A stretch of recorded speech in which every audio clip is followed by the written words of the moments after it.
ਸਤਿ ਸ੍ਰੀ ਅਕਾਲ। ਸਾਹਿਤਕ ਸੱਥ ਚੈਨਲ 'ਤੇ ਆਪ ਜੀ ਦਾ ਸਵਾਗਤ। ਮੈਂ ਹਾਂ ਹਰਮੀਤ ਕੌਰ। ਅੱਜ ਦੀ ਕਲਾਸ ਵਿੱਚ ਅਸੀਂ ਨਾਨਕ ਸਿੰਘ ਦੁਆਰਾ ਰਚਿਤ ਅਰਜੀ ਕਹਾਣੀ ਦੀ ਸਾਹਿਤਕ ਪੜਚੋਲ ਜਾਂ ਸਾਹਿਤਕ ਪਰਖ ਕਰਨ ਜਾ ਰਹੇ ਹਾਂ। ਉਮੀਦ ਹੈ ਵਿਦਿਆਰਥੀਆਂ ਦੇ ਲਈ ਅੱਜ ਦਾ ਇਹ ਲੈਕਚਰ ਕਾਫੀ ਲਾਹੇਵੰਦ ਸਾਬਿਤ ਹੋਵੇਗਾ। ਜਦੋਂ ਵੀ ਅਸੀਂ ਕਿਸੇ ਸਾਹਿਤਕ ਰਚਨਾ ਦੀ, ਭਾਵੇਂ ਉਹ ਨਾਵਲ ਹੋਵੇ, ਕਹਾਣੀ ਹੋਵੇ, ਨਾਟਕ ਹੋਵੇ ਜਾਂ ਕਵਿਤਾ ਹੋਵੇ, ਉਸ ਦੀ ਸਾਹਿਤਕ ਪੜਚੋਲ, ਸਾਹਿਤਕ ਪਰਖ, ਸਾਹਿਤਕ ਆਲੋਚਨਾ ਜਾਂ ਸਾਹਿਤਕ ਸਮੀਖਿਆ ਕਰਨ ਦੀ ਗੱਲ ਸੋਚਦੇ ਹਾਂ ਅਤੇ ਸਭ ਤੋਂ ਪਹਿਲਾਂ ਸਾਨੂੰ ਇਹਨਾਂ ਨੁਕਤਿਆਂ ਨੂੰ ਜੋ ਹੈ ਧਿਆਨ ਦੇ ਵਿੱਚ ਰੱਖਣਾ ਬੇਹੱਦ ਜ਼ਰੂਰੀ ਹੁੰਦਾ ਹੈ। ਇੱਕ ਚੰਗਾ ਵਿਦਿਆਰਥੀ ਆਪਣੀ ਜੋ ਰਚਨਾ ਦੀ ਸਾਹਿਤਕ ਪੜਚੋਲ ਦੀ ਸ਼ੁਰੂਆਤ ਜੋ ਹੈ ਉਹ ਹਮੇਸ਼ਾ ਭੂਮਿਕਾ ਤੋਂ ਕਰਦਾ ਹੈ, ਕਿਉਂਕਿ ਆਮ ਕਿਹਾ ਜਾਂਦਾ ਹੈ ਕਿ ਝੋਨੇ ਵਾਲਾ ਪਿੰਡ ਪਰਾਲੀਓਂ ਪਛਾਣਿਆ ਜਾਂਦਾ ਹੈ, ਜਾਂ ਫਿਰ ਸੋਹਣਾ ਚਿਹਰਾ ਜੋ ਹੈ ਉਸਦੀ ਨੁਹਾਰ ਉਸਦੇ ਮੱਥੇ ਤੋਂ ਝਲਕਦੀ ਹੈ। ਠੀਕ ਇਸੇ ਤਰ੍ਹਾਂ ਵਿਦਿਆਰਥੀ ਦੁਆਰਾ ਲਿਖੇ ਗਏ ਚੰਗੇ ਉੱਤਰ ਦਾ ਪ੍ਰਭਾਵ ਉਸਦੀ ਭੂਮਿਕਾ ਤੋਂ ਹੀ ਸਪਸ਼ਟ ਹੋ ਜਾਂਦਾ ਹੈ। ਇਸ ਲਈ ਅਰਜੀ ਕਹਾਣੀ ਦੀ ਜਦੋਂ ਅਸੀਂ ਭੂਮਿਕਾ ਲਿਖਣੀ ਹੈ ਤਾਂ ਇਸ ਦੇ ਵਿੱਚ ਸਾਡੇ ਲਈ ਇਹ ਸ਼ਾਮਿਲ ਕਰਨਾ ਜ਼ਰੂਰੀ ਹੋ ਜਾਂਦਾ ਹੈ ਕਿ ਅਰਜੀ ਕਹਾਣੀ ਪੰਜਾਬੀ ਦੇ ਪ੍ਰਸਿੱਧ ਸਾਹਿਤਕਾਰ ਨਾਨਕ ਸਿੰਘ ਦੀ ਲਿਖੀ ਹੋਈ ਹੈ। ਨਾਨਕ ਸਿੰਘ ਦਾ ਪੰਜਾਬੀ ਸਾਹਿਤ ਦੇ ਖੇਤਰ ਦੇ ਵਿੱਚ ਬਹੁਤ ਵਡਮੁੱਲਾ ਯੋਗਦਾਨ ਹੈ, ਜਿਨ੍ਹਾਂ ਨੇ ਗਿਣਾਤਮਕ ਪੱਖੋਂ ਹੀ ਨਹੀਂ ਸਗੋਂ ਗੁਣਾਤਮਕ ਪੱਖੋਂ ਵੀ ਬਹੁਤ ਉੱਚ ਪਾਏ ਦੀਆਂ ਰਚਨਾਵਾਂ ਪੰਜਾਬੀ ਸਾਹਿਤ ਦੀ ਝੋਲੀ ਦੇ ਵਿੱਚ ਪਾਈਆਂ। ਇਸ ਤਰ੍ਹਾਂ ਉਹਨਾਂ ਦੁਆਰਾ ਰਚਿਤ ਅਰਜੀ ਕਹਾਣੀ ਦੀ ਸਾਹਿਤਕ ਆਲੋਚਨਾ ਅਸੀਂ ਹੇਠ ਲਿਖੇ ਤੱਤਾਂ ਦੇ ਆਧਾਰ 'ਤੇ ਕਰ ਸਕਦੇ ਹਾਂ, ਜਿਨ੍ਹਾਂ ਦੇ ਵਿੱਚੋਂ ਪਹਿਲਾ ਤੱਤ ਹੈ ਵਿਸ਼ਾ। ਕਿਉਂਕਿ ਇਸ ਕਹਾਣੀ ਦਾ ਵਿਸ਼ਾ ਕੀ ਹੈ? ਇਹ ਕਹਾਣੀ ਜੋ ਹੈ ਨਾਨਕ ਸਿੰਘ ਨੇ ਅੱਜ ਤੋਂ 100 ਸਾਲ ਪਹਿਲਾਂ ਦੇ ਸਮਾਜ ਦੇ ਵਿੱਚ ਜੋ ਪੇਂਡੂ ਲੋਕਾਂ ਦਾ ਜੀਵਨ ਢੰਗ ਸੀ, ਉਹਨਾਂ ਦੀਆਂ ਲੋੜਾਂ ਸਨ, ਉਹਨਾਂ ਦੀਆਂ ਊੜਾਂ ਥੋੜਾਂ ਸਨ, ਉਹਨਾਂ ਦੀਆਂ ਮਜਬੂਰੀਆਂ ਸਨ, ਉਹਨਾਂ ਦੇ ਵਰਤੋਂ ਵਿਹਾਰ ਸਨ, ਉਹਨਾਂ ਨੂੰ ਚਿਤਰਨ ਤੱਕ ਸੀਮਿਤ ਰੱਖੀ ਹੈ। ਔਰ ਖ਼ਾਸ ਕਰਕੇ ਇਸ ਕਹਾਣੀ ਦੇ ਮੁੱਖ ਪਾਤਰ ਰਾਮੇ ਸ਼ਾਹ ਦੇ ਆਲੇ ਦੁਆਲੇ ਇਸ ਕਹਾਣੀ ਦਾ ਵਿਸ਼ਾ ਘੁੰਮਦਾ ਹੈ। ਨਾਨਕ ਸਿੰਘ ਦਾ ਮੁੱਖ ਮਕਸਦ ਇਸ ਕਹਾਣੀ ਦੇ ਮੁੱਖ ਪਾਤਰ ਰਾਮੇ ਸ਼ਾਹ ਦਾ ਪਾਤਰ ਚਿਤਰਨ ਕਰਨ ਤੱਕ ਹੀ ਸੀਮਿਤ ਹੋ ਕੇ ਰਹਿ ਜਾਂਦਾ ਹੈ। ਇਹ ਇਸ ਕਹਾਣੀ ਦੀ ਸਭ ਤੋਂ ਵੱਡੀ ਊਣਤਾ ਹੀ ਅਸੀਂ ਕਹਿ ਸਕਦੇ ਹਾਂ। ਅਸਲ ਦੇ ਵਿੱਚ ਨਾਨਕ ਸਿੰਘ ਜੋ ਹੈ ਉਹ ਇਹ ਦੱਸਣਾ ਚਾਹੁੰਦਾ ਹੈ ਕਿ ਪੁਰਾਣੇ ਸਮਾਜ ਦੇ ਵਿੱਚ ਰਾਮੇ ਸ਼ਾਹ ਜਿਹੇ ਲੋਕ ਜਿਹੜੇ ਸਨ, ਉਹ ਪੇਂਡੂ ਲੋਕਾਂ ਦੀਆਂ ਉੜਾਂ ਥੁੜਾਂ ਦੇ ਵਕਤ, ਉਹਨਾਂ ਦੀਆਂ ਲੋੜਾਂ ਦੇ ਵਕਤ ਉਹਨਾਂ ਨੂੰ ਪੈਸਾ ਉਧਾਰ ਦਿੰਦੇ ਸਨ ਔਰ ਉਹਨਾਂ ਦੀ ਮਜਬੂਰੀ ਨੂੰ ਵੇਖਦਿਆਂ ਹੋਇਆਂ ਆਪਣੇ ਮਨਮਰਜ਼ੀ ਦਾ ਵਿਆਜ ਲਾਉਂਦੇ ਸਨ। ਪੇਂਡੂ ਲੋਕ ਵੀ ਪੈਸਾ ਉਧਾਰ ਲੈਣ ਲੱਗਿਆਂ ਤਾਂ ਜਿਵੇਂ ਸ਼ਾਹ ਕਹਿੰਦੇ ਸਨ ਉਸੇ ਤਰ੍ਹਾਂ ਉਹਨਾਂ ਦੀ ਹਾਂ ਵਿੱਚ ਹਾਂ ਮਿਲਾ ਦਿੰਦੇ ਸਨ। ਪਰ ਜਦੋਂ ਵਿਆਜ ਇੰਨਾ ਵੱਧ ਜਾਂਦਾ ਸੀ, ਜਦੋਂ ਦੇਣ ਦੇ ਸਮਰੱਥ ਨਹੀਂ ਰਹਿੰਦੇ ਸਨ, ਤਾਂ ਬਿਸ਼ਨੇ ਸ਼ਾਹ ਜੱਟ ਜਿਹੇ ਲੋਕ ਜਿਹੜੇ ਸਨ, ਜਦੋਂ ਬਾਰ-ਬਾਰ ਸ਼ਾਹ ਉਹਨਾਂ ਨੂੰ ਪੈਸੇ ਦੀ ਅਦਾਇਗੀ ਲਈ ਤੰਗ ਕਰਦਾ ਸੀ ਤਾਂ ਧਮਕੀ ਵੀ ਦੇ ਦਿੰਦੇ ਸਨ ਕਿ ਚਲਿਆ ਜਾ ਇੱਥੋਂ, ਨਹੀਂ ਤਾਂ ਤੇਰੀਆਂ ਵਹੀਆਂ ਪਾੜ ਕੇ ਛੱਪੜ ਦੇ ਵਿੱਚ ਸੁੱਟ ਦਿਆਂਗਾ। ਔਰ ਇਸੇ ਘਟਨਾ ਕਰਕੇ ਹੀ ਇਸ ਕਹਾਣੀ ਦਾ ਵਿਕਾਸ ਹੁੰਦਾ ਹੈ, ਕਿਉਂਕਿ ਰਾਮੇ ਸ਼ਾਹ ਬਿਸ਼ਨੇ ਜੱਟ ਦੁਆਰਾ ਕਹੇ ਗਏ ਇਹਨਾਂ ਸ਼ਬਦਾਂ ਨੂੰ ਸੁਣ ਕੇ ਇੱਕਦਮ ਡਰ ਜਾਂਦਾ ਹੈ, ਤ੍ਰਹਿ ਜਾਂਦਾ ਹੈ ਵੀ ਜੇਕਰ ਉਸਨੇ ਵਹੀ ਛੱਪੜ ਦੇ ਵਿੱਚ ਵਾਕਈ ਸੁੱਟ ਦਿੱਤੀ ਤਾਂ ਉਸ ਦਾ ਤਾਂ ਸਾਰਾ ਜੋ ਲੈਣ ਦੇਣ ਹੈ, ਉਸ ਦਾ ਹਿਸਾਬ ਕਿਤਾਬ ਇਹਨਾਂ ਵਹੀਆਂ ਦੇ ਵਿੱਚ ਹੈ, ਉਹ ਡੁੱਬ ਜਾਏਗਾ, ਖ਼ਤਮ ਹੋ ਜਾਏਗਾ ਅਤੇ ਉਹ ਅੰਦਰੋਂ ਅੰਦਰ ਪੂਰੀ ਤਰ੍ਹਾਂ ਦਹਿਲ ਜਾਂਦਾ ਹੈ। ਅਤੇ ਮਨ ਹੀ ਮਨ ਬਿਸ਼ਨੇ ਜੱਟ ਨੂੰ ਮਜ਼ਾ ਚਖਾਉਣ ਦੇ ਲਈ ਉਸ ਦੇ ਖਿਲਾਫ ਅਦਾਲਤ ਦੇ ਵਿੱਚ ਅਰਜੀ ਪਾਉਣ ਦਾ ਫੈਸਲਾ ਲੈਂਦਾ ਹੈ। ਪਰ ਉਹ ਇਸ ਕਰਕੇ ਬੜੀ ਤਣਾਅ ਦੇ ਵਿੱਚ ਹੈ, ਬੜੀ ਚਿੰਤਾ ਦੇ ਵਿੱਚ ਹੈ, ਕਿਉਂਕਿ ਉਸ ਨੂੰ ਪਤਾ ਹੈ ਕਿ ਮੂਲ ਦੇ ਨਾਲੋਂ ਜੋ ਹੈ ਵਿਆਜ ਵੱਧ ਗਿਆ ਹੈ ਔਰ ਇਸ ਮੂਲ ਅਤੇ ਵਿਆਜ ਨੂੰ ਹਾਸਲ ਕਰਨ ਦੇ ਲਈ ਜੇਕਰ ਉਸਨੇ ਅਰਜੀ ਪਾਈ ਤਾਂ ਅਰਜੀ ਪਾਉਣ ਦਾ ਖਰਚਾ ਜਿਹੜਾ ਹੈ ਉਹ ਇਸ ਤੋਂ ਵੀ ਵੱਧ ਹੋ ਜਾਣਾ ਹੈ ਅਤੇ ਉਸਦੇ ਪੱਲੇ ਕੁਝ ਵੀ ਨਹੀਂ ਪੈਣਾ। ਪਰ ਫਿਰ ਵੀ ਉਹ ਸੋਚਦਾ ਹੈ ਕਿ ਇੱਕ ਵਾਰੀ ਬਿਸ਼ਨੇ ਜੱਟ ਨੂੰ ਮੈਂ ਜ਼ਰੂਰ ਜੋ ਹੈ ਸਿਰਾ ਦਿਖਾਵਾਂਗਾ। ਤਾਂ ਇਸੇ ਕਸ਼ਮਕਸ਼ ਦੇ ਵਿੱਚ ਉਹ ਅਰਜੀ ਪਾਉਣ ਦਾ ਫੈਸਲਾ ਕਰਦਾ ਹੈ। ਪਰ ਕਿਉਂਕਿ ਅੰਦਰੋਂ ਡਰਿਆ ਹੋਇਆ ਹੈ, ਇਸ ਲਈ ਘਰ ਦੇ ਵਿੱਚ ਵੀ ਕਲੇਸ਼ ਕਰਦਾ ਹੈ, ਆਪਣੀ ਘਰਵਾਲੀ ਨਾਲ ਲੜਦਾ ਹੈ, ਆਪਣੀ ਬੇਟੀ ਨੂੰ ਧਮਕਾਉਂਦਾ ਹੈ, ਗੁਆਂਢੀਆਂ ਦੇ ਘਰੋਂ ਲੱਸੀ ਮੰਗ ਕੇ ਔਰ ਰਾਤ ਦੀਆਂ ਬਹੀਆਂ ਰੋਟੀਆਂ ਖਾ ਕੇ ਉਹ ਉਸਦਾ ਅਰਜੀ ਪਾਉਣ ਦੇ ਲਈ ਜਾਣਾ। ਲੇਖਕ ਇਹ ਦਰਸਾਉਣਾ ਚਾਹੁੰਦਾ ਹੈ ਕਿ ਇੱਕ ਪਾਸੇ ਤਾਂ ਉਹ ਦੌਲਤਮੰਦ ਹੈ, ਲੋਕਾਂ ਨੂੰ ਵਿਆਜ 'ਤੇ ਪੈਸਾ ਦਿੰਦਾ ਹੈ, ਦੂਜੇ ਪਾਸੇ ਉਸਦਾ ਆਪਣਾ ਖਾਣ ਪੀਣ ਜਿਹੜਾ ਹੈ ਉਹ ਕਿਸ ਤਰ੍ਹਾਂ ਦਾ ਹੈ, ਕਿਸ ਤਰ੍ਹਾਂ ਕੰਜੂਸੀ ਭਰਿਆ ਉਹ ਜੀਵਨ ਬਤੀਤ ਕਰਦਾ ਹੈ। ਨਾ ਉਸਦਾ ਰਹਿਣ ਸਹਿਣ ਦਾ ਢੰਗ ਤਰੀਕਾ ਚੰਗਾ ਹੈ, ਨਾ ਉਸਦਾ ਬੋਲ ਚਾਲ ਚੰਗਾ ਹੈ, ਨਾ ਉਸਦਾ ਖਾਣ ਪੀਣ ਚੰਗਾ ਹੈ ਔਰ ਹਰ ਵਕਤ ਜੋ ਹੈ ਪੈਸੇ ਨੂੰ ਬਚਾਉਣ ਦੀਆਂ ਸਕੀਮਾਂ ਸੋਚਦਾ ਹੈ। ਕਿਉਂਕਿ ਜਦੋਂ ਉਹ ਜਾਂਦਾ ਹੈ ਤਾਂ ਰਸਤੇ ਦੇ ਵਿੱਚ ਤਾਂਗੇ ਵਾਲੇ ਦੇ ਨਾਲ ਵੀ ਕਿਰਾਏ ਦੇਣ ਤੋਂ ਜੋ ਹੈ ਉਹ ਕਾਫੀ ਬਹਿਸ ਮੁਹਾਵਸਾ ਕਰਦਾ ਹੈ, ਔਰ ਫਿਰ ਆਖਰ ਜੋ ਹੈ ਜ਼ਿਆਦਾ ਕਿਰਾਇਆ ਹੋਣ ਸਦਕਾ ਉਹ ਪੈਦਲ ਜਾਣ ਦਾ ਫੈਸਲਾ ਕਰਦਾ ਹੈ, ਜਿਸ ਸਦਕਾ ਇੱਕ ਤਾਂ ਗਰਮੀ ਬਹੁਤ ਹੈ, ਪਸੀਨੇ ਦੇ ਨਾਲ ਤਰਬਤਰ ਹੈ, ਦੂਸਰਾ 6 ਮੀਲ ਦਾ ਰਸਤਾ ਹੈ ਤਾਂ ਤੁਰਦਿਆਂ ਤੁਰਦਿਆਂ ਉਹਦੀ ਜੁੱਤੀ ਵੀ ਟੁੱਟ ਜਾਂਦੀ ਹੈ। ਜੁੱਤੀ ਟੁੱਟਣ ਸਦਕਾ ਪੈਰ ਜੋ ਹੈ ਉਹ ਜ਼ਖਮੀ ਹੋ ਜਾਂਦੇ ਹਨ ਅਤੇ ਰਾਹ ਦੇ ਵਿੱਚ ਇੱਕ ਬੋਹੜ ਹੇਠਾਂ ਉਹ ਥੋੜ੍ਹਾ ਚਿਰ ਆਰਾਮ ਕਰਨ ਦਾ ਫੈਸਲਾ ਲੈਂਦਾ ਹੈ। ਉੱਥੇ ਉਹ ਜੋ ਹੈ ਉਸਦੀ ਅੱਖ ਲੱਗ ਜਾਂਦੀ ਹੈ, ਭਾਵ ਨੀਂਦ ਆ ਜਾਂਦੀ ਹੈ, ਅਤੇ ਨੀਂਦ ਦੇ ਵਿੱਚ ਉਹ ਬੜਾ ਭਿਆਨਕ ਸੁਪਨਾ ਵੇਖਦਾ ਹੈ ਕਿ ਰਾਮੇ ਸ਼ਾਹ ਨੂੰ ਜੋ ਬਿਸ਼ਨਾ ਜੱਟ ਹੈ ਆਪਣੇ ਕਿਰਪਾ ਅਤੇ ਹੋਰ ਸੰਗੀਆਂ ਸਾਥੀਆਂ ਦੇ ਨਾਲ ਆ ਕੇ ਉਸ ਨੂੰ ਜੋ ਹੈ ਧਮਕਾ ਰਿਹਾ ਹੈ, ਉਸ ਨੂੰ ਡਰਾ ਰਿਹਾ ਹੈ, ਉਸ ਨੂੰ ਮਾਰਨ ਦੀਆਂ ਕੋਸ਼ਿਸ਼ਾਂ ਕਰ ਰਿਹਾ ਹੈ। ਉਹ ਸੁਪਨੇ ਨੂੰ ਦੇਖ ਕੇ ਹੋਰ ਵੀ ਉਹ ਦਹਿਲ ਜਾਂਦਾ ਹੈ ਅਤੇ ਅੰਤ ਜੋ ਹੈ ਅਰਜੀ ਪਾਏ ਬਿਨਾਂ ਹੀ ਵਾਪਸ ਪਿੰਡ ਨੂੰ ਆਉਣ ਦਾ ਫੈਸਲਾ ਕਰ ਲੈਂਦਾ ਹੈ। ਇੰਨੀ ਦੇਰ ਨੂੰ ਉੱਥੇ ਤਾਂਗੇ ਵਾਲਾ ਵੀ ਆ ਜਾਂਦਾ ਹੈ ਜੋ ਕਿ ਕਚਹਿਰੀਓਂ ਮੁੜ ਆਇਆ ਹੈ, ਤਾਂ ਉਹ ਉਸੇ ਤਾਂਗੇ ਵਾਲੇ ਦੇ ਕਹਿਣ 'ਤੇ ਉਸ ਦੇ ਨਾਲ ਬੈਠ ਕੇ ਵਾਪਸ ਪਿੰਡ ਪਰਤ ਆਉਂਦਾ ਹੈ, ਅਰਜੀ ਬਿਨਾਂ ਪਾਏ ਹੀ। ਭਾਵ ਲੇਖਕ ਇਹ ਦਰਸਾਉਣਾ ਚਾਹੁੰਦਾ ਹੈ ਕਿ ਕੁਝ ਲੋਕ ਤਾਂ ਸਾਡੇ ਸਮਾਜ ਦੇ ਵਿੱਚ ਅਜਿਹੇ ਹਨ ਜੋ ਪੈਸੇ ਦੀ ਘਾਟ ਕਰਕੇ, ਪੈਸੇ ਦੀ ਅਣਹੋਂਦ ਕਰਕੇ ਆਪਣੀਆਂ ਨਿੱਜੀ ਲੋੜਾਂ ਦੀ ਪੂਰਤੀ ਨਹੀਂ ਕਰ ਸਕਦੇ ਔਰ ਤੰਗ ਰਹਿੰਦੇ ਹਨ, ਪਰ ਦੂਜੇ ਪਾਸੇ ਰਾਮੇ ਸ਼ਾਹ ਜਿਹੇ ਲੋਕ ਵੀ ਹਨ ਜੋ ਪੈਸਾ ਹੋਣ ਦੇ ਬਾਵਜੂਦ ਵੀ ਪੈਸੇ ਨੂੰ ਵਰਤਦੇ ਨਹੀਂ, ਕੰਜੂਸੀ ਕਰਕੇ ਨਿਰੰਤਰ ਪੈਸੇ ਨੂੰ ਵਧਾਉਣ ਦੀਆਂ ਸਕੀਮਾਂ ਸੋਚਦੇ ਹੋਏ ਆਪਣਾ ਵਰਤਮਾਨ ਅਤੇ ਭਵਿੱਖ ਜੋ ਹੈ ਉਸ ਨੂੰ ਦਾਅ 'ਤੇ ਲਾਈ ਬੈਠੇ ਹਨ। ਨਾ ਉਹ ਚੰਗਾ ਖਾਂਦੇ ਹਨ, ਨਾ ਚੰਗਾ ਪੀਂਦੇ ਹਨ, ਨਾ ਚੰਗੇ ਢੰਗ ਦਾ ਜੀਵਨ ਜਿਉਂਦੇ ਹਨ, ਹਮੇਸ਼ਾ ਆਪ ਵੀ ਸੜਦੇ ਕੁੜਦੇ ਰਹਿੰਦੇ ਹਨ ਅਤੇ ਉਹ ਜਿਨ੍ਹਾਂ ਦੇ ਸੰਪਰਕ ਵਿੱਚ ਆਉਂਦੇ ਹਨ ਉਹਨਾਂ ਨੂੰ ਵੀ ਸਗੋਂ ਪਰੇਸ਼ਾਨ ਕਰਦੇ ਹਨ। ਜਿਵੇਂ ਕਿ ਰਾਮੇ ਸ਼ਾਹ ਜੋ ਹੈ ਤਾਂਗੇ ਵਾਲੇ ਨੂੰ ਵੀ ਪਰੇਸ਼ਾਨ ਕਰ ਰਿਹਾ ਹੈ, ਉਹ ਸਵਾਰੀਆਂ ਵੀ ਉਹਨਾਂ ਦੀ ਆਪਸ ਦੀ ਜੋ ਗੱਲਬਾਤ ਹੈ ਉਸ ਤੋਂ ਪਰੇਸ਼ਾਨ ਹਨ ਕਿਉਂਕਿ ਉਹ ਵੀ ਲੇਟ ਹੋ ਰਹੀਆਂ ਹਨ। ਦੂਜੇ ਪਾਸੇ ਬਿਸ਼ਨੇ ਜੱਟ ਜੋ ਹੈ ਭਾਵੇਂ ਉਸਦੇ ਕੋਲ ਦੇਣ ਦੀ ਸਮਰੱਥਾ ਨਹੀਂ ਹੈ, ਪਰ ਫਿਰ ਵੀ ਉਹ ਕਿਸੇ ਨਾ ਕਿਸੇ ਦਿਨ ਉਸ ਦਾ ਪੈਸਾ ਅਦਾ ਕਰ ਸਕਦਾ ਸੀ, ਪਰ ਰਾਮੇ ਸ਼ਾਹ ਦੀਆਂ ਬਾਰ-ਬਾਰ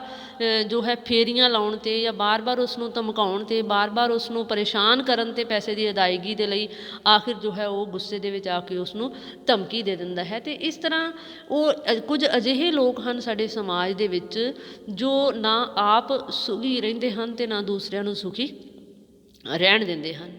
ਸੋ ਇਸ ਤਰ੍ਹਾਂ ਇਸ ਕਹਾਣੀ ਦਾ ਵਿਸ਼ਾ ਜੋ ਹੈ, ਕਹਾਣੀ ਦੇ ਮੁੱਖ ਪਾਤਰ ਰਾਮੇ ਸ਼ਾਹ ਦੇ ਆਲੇ ਦੁਆਲੇ ਘੁੰਮਦਾ ਹੈ। ਇਸ ਕਹਾਣੀ ਨੂੰ ਅਸੀਂ ਇੱਕ ਪਾਤਰ ਪ੍ਰਧਾਨ ਕਹਾਣੀ ਦਾ ਦਰਜਾ ਦੇ ਸਕਦੇ ਹਨ ਕਿਉਂਕਿ ਲੇਖਕ ਦਾ ਸਾਰਾ ਜ਼ੋਰ ਰਾਮੇ ਸ਼ਾਹ ਦੇ ਜੀਵਨ, ਉਸ ਦੇ ਰਹਿਣ ਸਹਿਣ, ਉਸ ਦੀਆਂ ਆਦਤਾਂ ਨੂੰ ਦਰਸਾਉਣ ਤੱਕ ਹੀ ਸੀਮਿਤ ਹੋ ਕੇ ਰਹਿ ਗਿਆ ਹੈ।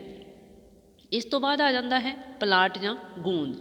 ਕਿਸੇ ਵੀ ਰਚਨਾ ਦਾ ਪਲਾਟ ਜੋ ਹੈ ਜਾਂ ਗੋਂਦ ਜੋ ਹੈ ਇੱਕ ਅਜਿਹਾ ਤੱਤ ਹੁੰਦਾ ਹੈ ਜਿਸ ਦੇ ਵਿੱਚ ਨਾਟਕ ਜਾਂ ਕਹਾਣੀ ਦੀਆਂ ਸਾਰੀਆਂ ਤੰਦਾਂ ਨੂੰ ਸਿਲਸਿਲੇਵਾਰ ਭਾਵ ਤਰਤੀਬਵਾਰ ਫਿੱਟ ਕੀਤਾ ਜਾਂਦਾ ਹੈ। ਭਾਵ ਨਾਟਕ ਦਾ ਪਲਾਟ ਜਾਂ ਗੋਂਦ, ਕਹਾਣੀ, ਨਾਟਕ ਜਾਂ ਨਾਵਲ ਕੋਈ ਵੀ ਰਚਨਾ ਹੋਵੇ, ਉਸ ਦਾ ਪਲਾਟ ਜਾਂ ਗੋਂਦ ਇੱਕ ਅਜਿਹਾ ਫਰੇਮ ਹੁੰਦਾ ਹੈ ਜਿਸ ਦੇ ਵਿੱਚ ਕਹਾਣੀ ਦੀਆਂ ਸਾਰੀਆਂ ਲੜੀਆਂ ਨੂੰ ਬੜੀ ਤਰਤੀਬਵਾਰ ਫਿੱਟ ਕੀਤਾ ਜਾਂਦਾ ਹੈ। ਭਾਵ ਉਸ ਦੇ ਵਿੱਚ ਲੜੀਬੱਧਤਾ ਹੁੰਦੀ ਹੈ।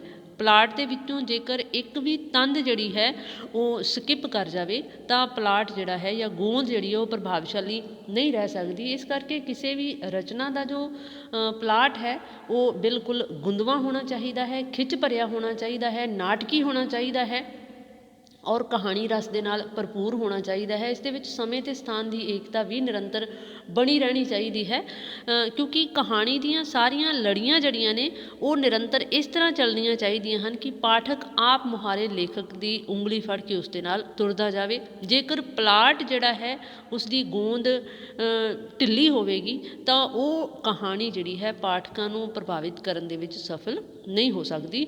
ਇਸ ਤੋਂ ਬਾਅਦ ਆ ਜਾਂਦਾ ਹੈ ਉਦੇਸ਼। ਅਰਜੀ ਕਹਾਣੀ ਲਿਖਣ ਪਿੱਛੇ ਲੇਖਕ ਦਾ ਉਦੇਸ਼ ਕੀ ਹੈ? ਨਾਨਕ ਸਿੰਘ ਅਸਲ ਦੇ ਵਿੱਚ ਸਭ ਤੋਂ ਪਹਿਲੀ ਗੱਲ ਤਾਂ ਇਹ ਕਿ ਉਹ ਅੱਜ ਤੋਂ 100 ਸਾਲ ਪਹਿਲਾਂ ਦੇ ਪੰਜਾਬੀ ਜੋ ਪੇਂਡੂ ਸਮਾਜ ਹੈ ਉਸ ਦਾ ਚਿੱਤਰਣ ਕਰਨਾ ਲੋਚਦਾ ਹੈ। ਦੂਸਰਾ ਉਹ ਜੋ ਹੈ ਰਾਮੇ ਸ਼ਾਹ ਜਿਹੇ ਲੋਕਾਂ ਦੇ ਕੰਜੂਸੀ ਭਰੇ ਜੀਵਨ ਦਾ ਚਿੱਤਰਣ ਕਰ ਰਿਹਾ ਹੈ। ਅਤੇ ਤੀਜਾ ਜੋ ਬਿਸ਼ਨੇ ਜੱਟ ਜਿਹੇ ਲੋਕ ਹਨ ਉਹਨਾਂ ਦੀ ਅਵੈੜਤਾ ਨੂੰ ਪੇਸ਼ ਕਰ ਰਿਹਾ ਹੈ, ਭਾਵ ਉਹਨਾਂ ਦੇ ਸੁਭਾਅ ਦੀ ਜਿਹੜੀ ਕੜਵਾਹਟ ਹੈ, ਜਿਹੜੇ ਲੋੜ ਪੈਣ 'ਤੇ ਕਿਸੇ ਦੇ ਕੋਲੋਂ ਜੋ ਹੈ ਆਪਣੀ ਲੋੜ ਸਾਰ ਲੈਂਦੇ ਹਨ, ਪਰ ਜਦੋਂ ਅਦਾਇਗੀ ਦਾ ਵਕਤ ਆਉਂਦਾ ਹੈ ਤਾਂ ਉਦੋਂ ਤੂੰ ਕੌਣ ਅਤੇ ਮੈਂ ਕੌਣ ਵਾਲੀ ਸਥਿਤੀ ਦੇ ਵਿੱਚ ਅਗਲੇ ਨੂੰ ਹੀ ਧਮਕੀਆਂ ਦਿੰਦੇ ਹਨ, ਜਿਸ ਦੇ ਨਾਲ ਪਿੰਡਾਂ ਦੇ ਵਿੱਚ ਵੈਰ ਵਿਰੋਧ ਵੀ ਵੱਧਦਾ ਹੈ, ਪੇਂਡੂ ਮਾਹੌਲ ਵੀ ਖਰਾਬ ਹੁੰਦਾ ਹੈ, ਪਿੰਡ ਦਾ ਜਿਹੜਾ ਹੈ ਏਕਾ ਹੈ ਉਹ ਵੀ ਭੰਗ ਹੁੰਦਾ ਹੈ। ਸੋ ਲੇਖਕ ਜੋ ਹੈ ਇਹ ਵੀ ਦੱਸਣਾ ਚਾਹੁੰਦਾ ਹੈ ਕਿ ਜੋ ਕਰਜ਼ਾ ਹੈ ਉਹ ਕਿਸੇ ਸਮੱਸਿਆ ਦਾ ਹੱਲ ਨਹੀਂ ਹੈ। ਇਨਸਾਨ ਨੂੰ ਕਰਜ਼ਾ ਲੈਣ ਲੱਗਿਆਂ ਆਪਣੇ ਜੋ ਸਾਧਨ ਹਨ, ਆਪਣੀ ਸਮਰੱਥਾ ਜੋ ਹੈ ਉਸ ਦੇ ਆਧਾਰ 'ਤੇ ਹੀ ਕਰਜ਼ਾ ਲੈਣਾ ਚਾਹੀਦਾ ਹੈ, ਔਰ ਕਰਜ਼ੇ ਦੀ ਪੰਡ ਸਿਰ 'ਤੇ ਚੁੱਕ ਕੇ ਜੇਕਰ ਅਸੀਂ ਆਪਣੀਆਂ ਨਿੱਜੀ ਲੋੜਾਂ ਦੀ ਪੂਰਤੀ ਕਰਦੇ ਵੀ ਹਾਂ ਅਤੇ ਅੰਤ ਜੋ ਹੈ ਸਾਨੂੰ ਭਵਿੱਖ ਦੇ ਵਿੱਚ ਪਛਤਾਉਣਾ ਪੈਂਦਾ ਹੈ। ਇਸ ਲਈ ਜੋ ਹੈ ਮਨੁੱਖ ਨੂੰ ਹਮੇਸ਼ਾ ਆਪਣੀ ਜੋ ਹੈ ਚਾਦਰ ਵੇਖ ਕੇ ਹੀ ਪੈਰ ਪਸਾਰਨਾ ਚਾਹੀਦਾ ਹੈ, ਔਰ ਕਰਜ਼ਾ ਜੋ ਹੈ ਉਹ ਲੈਣ ਤੋਂ ਹਮੇਸ਼ਾ ਗੁਰੇਜ਼ ਕਰਨਾ ਚਾਹੀਦਾ ਹੈ, ਕਿਉਂਕਿ ਕਰਜ਼ਾ ਚੁੱਕ ਕੇ ਜੇਕਰ ਅਸੀਂ ਕੋਈ ਲੋੜ ਸਾਰਦੇ ਵੀ ਹਾਂ ਅਤੇ ਉਸ ਦਾ ਪ੍ਰਭਾਵ ਜੋ ਹੈ ਉਹ ਸਾਡੀ ਜ਼ਿੰਦਗੀ ਦੇ ਵਿੱਚ ਕੋਈ ਬਹੁਤਾ ਹਾਂ ਪੱਖੀ ਨਹੀਂ ਪੈਂਦਾ, ਕਿਉਂਕਿ ਅੰਤ ਜਦੋਂ ਸਾਡੇ ਕੋਲ ਕਰਜ਼ਾ ਅਦਾ ਕਰਨ ਦੀ ਸਮਰੱਥਾ ਨਹੀਂ ਰਹਿੰਦੀ ਅਤੇ ਇਸ ਤਰ੍ਹਾਂ ਸਾਡਾ ਮਾਨਸਿਕ ਤਵਾਜ਼ਨ ਵੀ ਜਿਹੜਾ ਹੈ ਉਹ ਵਿਗੜਦਾ ਹੈ। ਇਸ ਤੋਂ ਬਾਅਦ ਆ ਜਾਂਦਾ ਹੈ ਪਾਤਰ ਉਸਾਰੀ, ਕਿਉਂਕਿ ਇਸ ਕਹਾਣੀ ਦੇ ਵਿੱਚ ਲਗਭਗ 7 ਪਾਤਰ ਹਨ, ਜਿਨ੍ਹਾਂ ਦੇ ਵਿੱਚ ਰਾਮੇ ਸ਼ਾਹ ਜੋ ਹੈ ਉਹ ਮੁੱਖ ਪਾਤਰ ਹੈ, ਔਰ ਇਸ ਦੇ ਆਲੇ ਦੁਆਲੇ ਹੀ ਸਾਰੀ ਕਹਾਣੀ ਘੁੰਮਦੀ ਹੈ, ਜੋ ਕਿ ਅੱਤ ਦਰਜੇ ਦਾ ਕੰਜੂਸ ਵੀ ਹੈ, ਪੈਸੇ ਨਾਲ ਪੈਸਾ ਬਚਾਉਣਾ ਚਾਹੁੰਦਾ ਹੈ, ਔਰ ਗੁਸੈਲ ਸੁਭਾਅ ਦਾ ਵੀ ਹੈ, ਈਰਖਾਲੂ ਵੀ ਹੈ, ਆਪਣੀ ਜੋ ਹੈ ਸਾਮੀਆਂ ਦੇ ਨਾਲ ਬੜੀ ਹੀ ਸਖਤੀ ਦੇ ਨਾਲ ਪੇਸ਼ ਆਉਂਦਾ ਹੈ। ਤਾਂਗੇ ਵਾਲਾ ਜਿਹੜਾ ਹੈ ਉਹ ਇੱਕ ਸੁਭਾਵਕ ਪੇਂਡੂ ਜੋ ਮਜ਼ਦੂਰ ਵਰਗ ਦੀ ਪ੍ਰਤੀਨਿਧਤਾ ਕਰਦਾ ਹੈ। ਦੂਜੇ ਪਾਸੇ ਬਿਸ਼ਨਾ ਜੱਟ ਜੋ ਹੈ ਉਹ ਅਵੈੜ ਸੁਭਾਅ ਦਾ ਵੀ ਹੈ, ਭਾਵ ਬਹੁਤ ਹੀ ਗੁੱਸੇਖੋਰਾ ਹੈ, ਝਗੜਾਲੂ ਪ੍ਰਵਿਰਤੀ ਦਾ ਹੈ, ਔਰ ਮਤਲਬੀ ਹੈ, ਸਵਾਰਥੀ ਕਿਸਮ ਦਾ ਇਨਸਾਨ ਹੈ। ਜਦੋਂ ਲੋੜ ਪਈ ਤਾਂ ਰਾਮੇ ਸ਼ਾਹ ਦੇ ਕੋਲੋਂ ਬਹੁਤ ਭਾਰੀ ਵਿਆਜ 'ਤੇ ਕਰਜ਼ਾ ਚੁੱਕ ਲਿਆ, ਅਤੇ ਜਦੋਂ ਲੋੜ ਨਿਕਲ ਗਈ ਹੈ ਅਤੇ ਹੁਣ ਰਾਮੇ ਸ਼ਾਹ ਨੂੰ ਅੱਖਾਂ ਵਿਖਾਉਂਦਾ ਹੈ। ਭਾਵ ਜਿੰਨੇ ਵੀ ਪਾਤਰ ਹਨ ਉਹ ਆਪਣੇ ਵਰਗ ਦੀ ਪ੍ਰਤੀਨਿਧਤਾ ਕਰਦੇ ਹਨ, ਔਰ ਉਹਨਾਂ ਦੇ ਸੁਭਾਅ ਜਿਹੜੇ ਹਨ ਬੜੇ ਹੀ ਉਗੜਵੇਂ ਹਨ, ਨਿਖੜਵੇਂ ਹਨ। ਇਸ ਤੋਂ ਬਾਅਦ ਆ ਜਾਂਦਾ ਹੈ ਵਾਰਤਾਲਾਪ। ਵਾਰਤਾਲਾਪ ਇੱਕ ਅਜਿਹੀ ਕੜੀ ਹੈ ਜੋ ਕਹਾਣੀ ਨੂੰ ਅੱਗੇ ਤੋਰਦੀ ਹੈ। ਜਿੱਥੋਂ ਤੱਕ ਅਰਜ਼ੀ ਕਹਾਣੀ ਦੇ ਵਾਰਤਾਲਾਪ ਦਾ ਸੰਬੰਧ ਹੈ, ਇਹ ਬੜੇ ਹੀ ਚੁਸਤ ਹਨ, ਤਿੱਖੇ ਵਾਰਤਾਲਾਪ ਹਨ, ਤਰਕ ਭਰਪੂਰ ਹਨ, ਬੜੇ ਹੀ ਰਸ ਭਰੇ ਵੀ ਹਨ, ਸੁਆਦਲੇ ਵੀ ਹਨ, ਔਰ ਇਹਨਾਂ ਦੇ ਵਿੱਚ ਵਿਅੰਗ ਵੀ ਜੋ ਹੈ ਕੁੱਟ-ਕੁੱਟ ਕੇ ਭਰਿਆ ਹੋਇਆ ਹੈ। ਜਿਵੇਂ ਤਾਂਗੇ ਵਾਲਾ ਰਾਮੇ ਸ਼ਾਹ ਦੇ ਉੱਤੇ ਵਿਅੰਗ ਕਰ ਰਿਹਾ ਹੈ, ਔਰ ਰਾਮੇ ਸ਼ਾਹ ਨੂੰ ਇਸ ਗੱਲ ਦਾ ਪਤਾ ਵੀ ਚੱਲ ਰਿਹਾ ਹੈ, ਪਰ ਉਹ ਵਕਤ ਦੀ ਨਜ਼ਾਕਤ ਨੂੰ ਵੇਖਦਿਆਂ ਹੋਇਆਂ ਚੁੱਪ ਰਹਿੰਦਾ ਹੈ। ਔਰ ਵਾਰਤਾਲਾਪ ਜਿਹੜੇ ਹਨ ਜਿੰਨੇ ਛੋਟੇ ਹੋਣਗੇ, ਜਿੰਨੇ ਅਰਥ ਭਰਪੂਰ ਹੋਣਗੇ, ਨਿੱਕੇ ਅਤੇ ਟੁੰਬਵੇਂ ਹੋਣਗੇ, ਓਨੇ ਹੀ ਕਹਾਣੀ ਦੇ ਵਿੱਚ ਜੋ ਹੈ ਇੱਕ ਰੌਚਕਤਾ ਭਰਨ ਦੇ ਵਿੱਚ ਸਹਾਈ ਹੁੰਦੇ ਹਨ। ਔਰ ਨਿੱਕੇ ਨਿੱਕੇ ਵਾਰਤਾਲਾਪ ਜਿਵੇਂ ਦਾੜੀ ਨਾਲੋਂ ਮੁੱਛਾਂ ਵੱਧ ਗਈਆਂ, ਜਾਂ ਆਪਸੀ ਵਾਰਤਾਲਾਪ ਜੋ ਤਾਂਗੇ ਵਾਲਾ ਅਤੇ ਰਾਮੇ ਸ਼ਾਹ ਦੇ ਵਿੱਚ ਹੋਇਆ ਹੈ, ਜਾਂ ਫਿਰ ਜੋ ਉਸ ਦੀ ਪਤਨੀ ਰਾਮੇ ਸ਼ਾਹ ਦੀ ਅਤੇ ਉਸ ਦੇ ਵਿੱਚ ਹੋਇਆ ਹੈ, ਜਾਂ ਧੀ ਦੇ ਨਾਲ ਹੋਇਆ ਹੈ। ਖਾਸ ਕਰਕੇ ਜਦੋਂ ਕਹਾਣੀਕਾਰ ਇਹ ਪੇਸ਼ ਕਰਦਾ ਹੈ ਕਿ ਬੜੀ ਮੁਸੀਬਤ ਬਣੀ, ਟੁੱਟਾ ਹੋਇਆ ਛਿੱਤਰ ਕਦੀ ਰਾਮੇ ਸ਼ਾਹ ਦੇ ਹੱਥ ਵਿੱਚ ਅਤੇ ਕਦੀ ਪੈਰ ਵਿੱਚ ਹੁੰਦਾ ਹੈ। ਇਹ ਵਾਰਤਾਲਾਪ ਜੋ ਹੈ ਇੱਕ ਹਾਸਮੁਖੀ ਢੰਗ ਦੇ ਨਾਲ ਦਿੱਤਾ ਗਿਆ ਹੈ, ਜਿਸ ਦੇ ਨਾਲ ਕਹਾਣੀ ਦੇ ਵਿੱਚ ਵਿਅੰਗ ਆਤਮਕ ਪੁੱਟ ਵੀ ਵੱਧ ਜਾਂਦਾ ਹੈ ਅਤੇ ਕਹਾਣੀ ਰਸ ਦੇ ਵਿੱਚ ਵੀ ਵਾਧਾ ਹੁੰਦਾ ਹੈ। ਇਸ ਤੋਂ ਬਾਅਦ ਆ ਜਾਂਦਾ ਹੈ ਵਾਤਾਵਰਣ। ਵਾਤਾਵਰਣ ਜੋ ਹੈ ਕਿਸੇ ਵੀ ਕਹਾਣੀ ਦਾ ਸਥਾਨਿਕ ਵਾਤਾਵਰਣ ਵੀ ਹੋ ਸਕਦਾ ਹੈ, ਅਤੇ ਉਸ ਦੇ ਪਾਤਰਾਂ ਦਾ ਜੋ ਮਾਨਸਿਕ ਵਾਤਾਵਰਣ ਹੈ, ਦੋਹਾਂ ਕਿਸਮਾਂ ਦਾ ਵਾਤਾਵਰਣ ਜੋ ਹੈ ਇਸ ਦੇ ਵਿੱਚ ਮਿਲਦਾ ਹੈ। ਅਤੇ ਲੇਖਕ ਜੋ ਹੈ ਇਸ ਵਾਤਾਵਰਣ ਨੂੰ ਚਿਤਰਨ ਦੇ ਵਿੱਚ ਪੂਰੀ ਤਰ੍ਹਾਂ ਸੂਖਮਤਾ ਦੇ ਨਾਲ ਚਿਤਰਨ ਦੇ ਵਿੱਚ ਸਫਲ ਰਿਹਾ ਹੈ। ਕੁਝ ਕਾਲਪਨਿਕ ਵਾਰਤਾਲਾਪ ਵੀ ਇਸ ਦੇ ਵਿੱਚ ਸ਼ਾਮਿਲ ਕੀਤੇ ਗਏ ਹਨ, ਜਿਸ ਦੇ ਨਾਲ ਜੋ ਹੈ ਵਾਤਾਵਰਣ ਹੋਰ ਵੀ ਰੋਮਾਂਟਿਕ ਹੋ ਜਾਂਦਾ ਹੈ। ਇਸ ਤਰ੍ਹਾਂ ਅਗਲਾ ਤੱਥ ਜੋ ਆ ਜਾਂਦਾ ਹੈ ਉਹ ਹੈ ਭਾਸ਼ਾ ਸ਼ੈਲੀ, ਕਿਉਂਕਿ ਨਾਨਕ ਸਿੰਘ ਪੇਂਡੂ ਮੁਹਾਵਰੇ ਵਾਲੀ ਭਾਸ਼ਾ ਦੀ ਵਰਤੋਂ ਕਰਦਾ ਹੈ। ਸੋ ਭਾਸ਼ਾ ਜਿਹੜੀ ਹੈ ਉਹ ਨਿਵੇਕਲੀ ਕਿਸਮ ਦੀ ਹੈ, ਬੜੀ ਠੇਠ ਹੈ, ਮੁਹਾਵਰੇਦਾਰ ਹੈ, ਪਣਤਾਊ ਭਾਸ਼ਾ ਨਹੀਂ ਹੈ। ਆਮ ਪਾਠਕ ਦੇ ਪੱਧਰ ਦੀ ਭਾਸ਼ਾ ਉਸਨੇ ਵਰਤੀ ਹੈ, ਔਰ ਜੋ ਡਾਇਲੋਗ ਹਨ, ਜੋ ਵਾਰਤਾਲਾਪ ਹਨ, ਉਹਨਾਂ ਦੇ ਵਿੱਚ ਜਾਂ ਆਪਸੀ ਗੱਲਬਾਤ ਹੈ ਉਸ ਦੇ ਵਿੱਚ ਰਵਾਨਗੀ ਭਰੀ ਹੋਈ ਹੈ। ਮੁਹਾਵਰੇਦਾਰ ਭਾਸ਼ਾ ਵਰਤੋਂ ਕੀਤੀ ਗਈ ਹੈ। ਜਿਵੇਂ ਮੁਹਾਵਰਾ ਵਰਤਿਆ ਹੈ ਬ੍ਰਾਹਮੇ ਸ਼ਾਹ ਨੇ ਕਿ ਇਹਨਾਂ ਜੱਟਾਂ ਦਾ ਕੀ ਹੈ, ਇੱਕ ਦਾਣਾ ਬੀਜਣਾ ਤੇ 100 ਦਾਣੇ ਵੱਢ ਲੈਣੇ। ਇਸ ਤਰ੍ਹਾਂ ਇਹ ਮੁਹਾਵਰਾ ਜੋ ਹੈ ਇਹ ਉਸ ਦੀ ਮਨੋਵਿਰਤੀ ਨੂੰ ਵੀ ਪੇਸ਼ ਕਰਦਾ ਹੈ, ਉਸ ਦੀ ਮਾਨਸਿਕ ਸਥਿਤੀ ਨੂੰ ਵੀ ਪੇਸ਼ ਕਰਦਾ ਹੈ ਕਿ ਉਹਦਾ ਜੋ ਆਮ ਕਿਰਤੀ ਕਿਸਾਨ ਵਰਗ ਹੈ ਉਸ ਦੇ ਪ੍ਰਤੀ ਉਸਦਾ ਨਜ਼ਰੀਆ ਕੀ ਹੈ। ਔਰ ਇਸ ਦੇ ਨਾਲ ਹੀ ਲੇਖਕ ਨੇ ਜੋ ਹੈ ਪੇਂਡੂ ਭਾਸ਼ਾ ਸ਼ੈਲੀ ਦੇ ਨਾਲ ਨਾਲ ਜੋ ਮੱਧ ਵਰਗੀ ਭਾਸ਼ਾ ਹੈ ਉਸ ਦੀ ਵੀ ਵਰਤੋਂ ਕੀਤੀ ਹੈ। ਜਿਵੇਂ ਅਰਜੀ ਕਹਾਣੀ ਆਪਣੇ ਆਪ ਦੇ ਵਿੱਚ ਹੀ ਜੋ ਹੈ ਉਰਦੂ ਫਾਰਸੀ ਦਾ ਲਫ਼ਜ਼ ਹੈ, ਇਹ ਕਿਉਂਕਿ ਇਹਦੇ ਜਜ਼ੇ ਪੈਰ ਨੁਕਤਾ ਲੱਗਿਆ ਹੋਇਆ ਹੈ। ਸੋ ਪੰਜਾਬੀ ਦੇ ਨਾਲ ਨਾਲ ਅਰਬੀ ਫਾਰਸੀ ਸ਼ਬਦਾਵਲੀ ਦਾ ਵੀ ਮਿਲਗੋਭਾ ਇਸ ਦੇ ਵਿੱਚ ਮਿਲਦਾ ਹੈ। ਅਗਲਾ ਤੱਥ ਆ ਜਾਂਦਾ ਹੈ ਸਿਰਲੇਖ, ਕਿਉਂਕਿ ਕਿਸੇ ਵੀ ਰਚਨਾ ਦਾ ਸਿਰਲੇਖ ਜਿਹੜਾ ਹੈ ਜਿੰਨਾ ਨਿੱਕਾ ਹੋਵੇਗਾ, ਜਿੰਨਾ ਵਿਸ਼ੇ ਦੇ ਨਾਲ ਸਿੱਧਾ ਸੰਬੰਧਿਤ ਹੋਵੇਗਾ, ਢੁਕਵਾਂ ਹੋਵੇਗਾ, ਫੱਬਵਾਂ ਹੋਵੇਗਾ, ਆਕਰਸ਼ਕ ਹੋਵੇਗਾ ਅਤੇ ਅਰਥ ਭਰਪੂਰ ਹੋਵੇਗਾ, ਓਨਾ ਹੀ ਉਹ ਰਚਨਾ ਜਿਹੜੀ ਹੈ ਉਹ ਸਿਰਲੇਖ ਪੱਖੋਂ ਸਫਲ ਰਚਨਾ ਗਰਦਾਨੀ ਜਾ ਸਕਦੀ ਹੈ। ਜਿੱਥੋਂ ਤੱਕ ਅਰਜੀ ਕਹਾਣੀ ਦਾ ਸੰਬੰਧ ਹੈ, ਇਸ ਦਾ ਸਿਰਲੇਖ, ਕਿਉਂਕਿ ਅਰਜੀ ਪਾਉਣ ਜਾਣ ਦੀ ਘਟਨਾ ਦੇ ਆਲੇ ਦੁਆਲੇ ਹੀ ਇਹ ਸਾਰੀ ਕਹਾਣੀ ਉਸਰੀ ਹੋਈ ਹੈ। ਸੋ ਅਰਜੀ ਸਿਰਲੇਖ ਜੋ ਹੈ ਇੱਕ ਉੱਤਮ ਸਿਰਲੇਖ ਦਾ ਦਰਜਾ ਰੱਖਦਾ ਹੈ। ਸਮੁੱਚੇ ਤੌਰ 'ਤੇ ਸਿੱਟੇ ਵਜੋਂ, ਨਿਚੋੜ ਵਜੋਂ ਜਾਂ ਨਿਸ਼ਕਰਸ਼ ਵਜੋਂ ਅਸੀਂ ਕਹਿ ਸਕਦੇ ਹਾਂ ਕਿ ਅਰਜੀ ਕਹਾਣੀ ਜੋ ਹੈ ਨਾਨਕ ਸਿੰਘ ਦੁਆਰਾ ਲਿਖੀ ਗਈ ਇੱਕ ਬੇਹੱਦ ਸਫਲ ਕਹਾਣੀ ਹੈ, ਜਿਸ ਦੇ ਵਿੱਚ ਉਸਨੇ ਸਾਡੇ ਪੇਂਡੂ ਸਮਾਜ ਦੇ ਵਿੱਚ ਲੋਕਾਂ ਦੇ ਰਹਿਣ ਸਹਿਣ, ਉਹਨਾਂ ਦੇ ਵਰਤੋਂ ਵਿਹਾਰ, ਉਹਨਾਂ ਦੀਆਂ ਉੜਾਂ ਥੋੜਾਂ, ਉਹਨਾਂ ਦੀਆਂ ਜ਼ਿੰਦਗੀ ਦੀਆਂ ਜੋ ਮਜਬੂਰੀਆਂ ਹਨ, ਉਹਨਾਂ ਦਾ ਵਰਣਨ ਬਹੁਤ ਹੀ ਸੂਖਮ ਅੰਦਾਜ਼ ਦੇ ਵਿੱਚ ਪੇਸ਼ ਕਰਨ ਦੇ ਵਿੱਚ ਸਫਲ ਹੋਇਆ ਹੈ। ਸੋ ਉਮੀਦ ਹੈ ਵਿਦਿਆਰਥੀਆਂ ਨੂੰ ਇਸ ਕਹਾਣੀ ਦੀ ਸਾਹਿਤਕ ਆਲੋਚਨਾ ਜੋ ਹੈ ਬੜੇ ਸੁਚੱਜੇ ਢੰਗ ਦੇ ਨਾਲ ਸਮਝ ਆ ਗਈ ਹੋਵੇਗੀ। ਮਿਲਾਂਗੇ ਅਗਲੇ ਲੈਕਚਰ ਦੇ ਵਿੱਚ, ਤਦ ਤੱਕ ਲਈ ਇਜਾਜ਼ਤ। ਧੰਨਵਾਦ।